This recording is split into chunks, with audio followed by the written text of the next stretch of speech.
अगर आपको भी कोई कैंडिडेट इस बार पसंद नहीं है, तो अगर आप भी इस बार नोटा का बटन दबाने वाले हैं, तो हम आपको नोटा से जुड़ी सारी जानकारी साझा करने वाले हैं। सबसे पहले यह जानते हैं कि भारत में नोटा का कॉन्सेप्ट शुरू कब हुआ और यह क्यों लाया गया, तो चलिए समझते हैं। दरअसल नोटा का जन्म भारत में साल 2013 में हुआ। निर्वाचन आयोग ने 2013 के विधानसभा चुनावों में इसका विकल्प दिया था। ईवीएम मशीन में इसको सबसे आखिरी में रखा गया था। वोटों की गिनती के समय नोटा वाले वोट भी गिने गए थे। नोटा में कितने लोगों ने वोट किया है, इसका भी आकलन किया गया है। इस बटन को लाए जाने के पीछे का तर्क यह था कि वोट देने का अधिकार जितना अहम है, उतना ही अहम वोट नहीं देने का अधिकार भी है। सुप्रीम कोर्ट ने इसे भाषा और अभिव्यक्ति के मौलिक अधिकार से जोड़ते हुए कहा था कि ऐसा हो सकता है कि लोकतंत्र में किसी वोटर का विश्वास किसी भी उम्मीदवार में ना हो। ऐसी स्थिति में उसके पास किसी को भी वोट नहीं करने का भी विकल्प होना चाहिए और ऐसा करते हुए उसकी पहचान भी सुरक्षित होना चाहिए।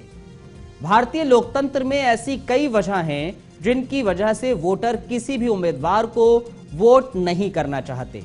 इनमें उम्मीदवार की आपराधिक पृष्ठभूमि से लेकर पैसे और बल के बूते चुनाव को प्रभावित करने, राजनीतिक हिंसा, बूथ कैप्चरिंग, सांप्रदायिकता, जातिवाद से लेकर ऐसे उम्मीदवार भी वजह होते हैं जिन्होंने 5 सालों में कोई काम नहीं किया। नोटा को इसलिए विकल्प बनाया गया ताकि इनसे ऊब चुके वोटर्स बिना अपनी पहचान जाहिर किए वोट कर सके। इन सब के बावजूद भारत में इस बटन का नतीजों पर कोई प्रभाव नहीं पड़ता। इस वजह से यह माना जाता है कि नोटा का बटन दबाना अपने वोट को बर्बाद करना है। ऐसे में यह सवाल उठता है कि नोटा का बटन दबाना क्या सच में अपने वोट को बर्बाद करना है? दरअसल उत्तर प्रदेश सहित 5 राज्यों में चुनाव होना है। ऐसे में नोटा का प्रयोग अब होने वाला है। 2017 के यूपी विधानसभा चुनाव की बात करें तो 2017 में असदुद्दीन ओवैसी की AIMIM और ओम प्रकाश राजभर की सुहेलदेव भारतीय समाज पार्टी से ज्यादा लोगों ने नोटा को वोट दिया था। यानी कि आप समझ सकते हैं कि इसका कितना महत्व है और कितने लोग हैं जो किसी भी पार्टी को लाइक नहीं करते, ना ही उसके प्रत्याशी को अपना वोट देना चाहते हैं। 2017 में इन दो पार्टियों को भले ही वोट कम मिले हों, लेकिन बीजेपी से गठबंधन कर राजभर उसी समय मंत्री बन गए। हालांकि इस बार उनका गठबंधन समाजवादी पार्टी के साथ है। जब वो कम वोट पाकर भी मंत्री बन गए थे और नोटा को अधिक वोट मिले थे, लेकिन उसका मतलब क्या निकला? हम यहां नोटा पर सबसे ज्यादा वोट देने वाले इलाकों की पूरी कहानी लेकर आए हैं। देखिए और तय कीजिए कि नोटा दबाना किसी काम का है या यह फालतू की झंझट है। दरअसल 2017 यूपी चुनाव का वोट प्रतिशत समझिए। बीजेपी को 39.7% वोट मिला था, बीएसपी को 22.2%, समाजवादी पार्टी को 21.8%, कांग्रेस 6.2%, निर्दलीय 2.6%, राष्ट्रीय लोकदल को 1.8% वोट प्रतिशत था। वहीं अपना दल को 1% वोट मिला था। नोटा पर 0.09% वोट पड़े थे। सुहेलदेव भारतीय समाज पार्टी को 0.7%, निषाद पार्टी को 0.6%, पीस पार्टी को 0.3%, वहीं बहुजन मुक्ति पार्टी को 0.2% वोट मिले थे।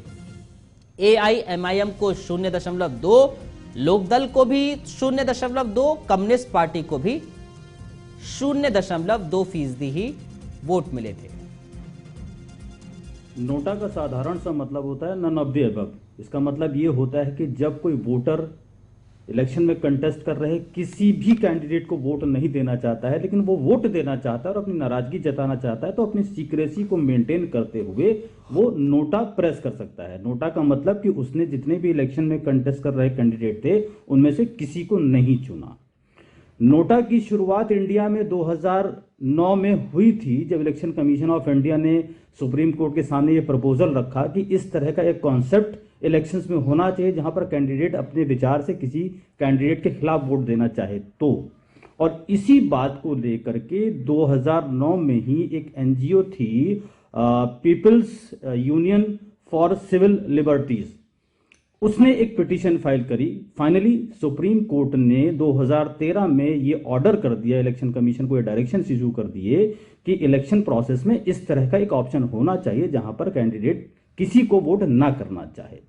फर्स्ट टाइम 2014 में नोटा ऑफिशियली इंट्रोड्यूस हुआ।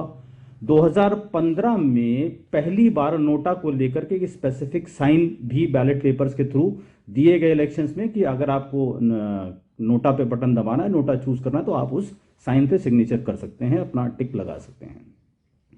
2021 में अभी एक पिटीशन और फाइल हुई है जिसमें यह कहा गया है कि अगर वोट नोटा पे पड़ने वाले वोट्स सारे कैंडिडेट्स के वोट से कहीं ज्यादा हैं तो वो इलेक्शन दोबारा से होना चाहिए और इलेक्शन में कोई भी वो कैंडिडेट जो पहले रिजेक्ट किया जा चुका है वो दोबारा कंटेस्ट नहीं कर सकता। बट इस पर अभी कोई डिसीजन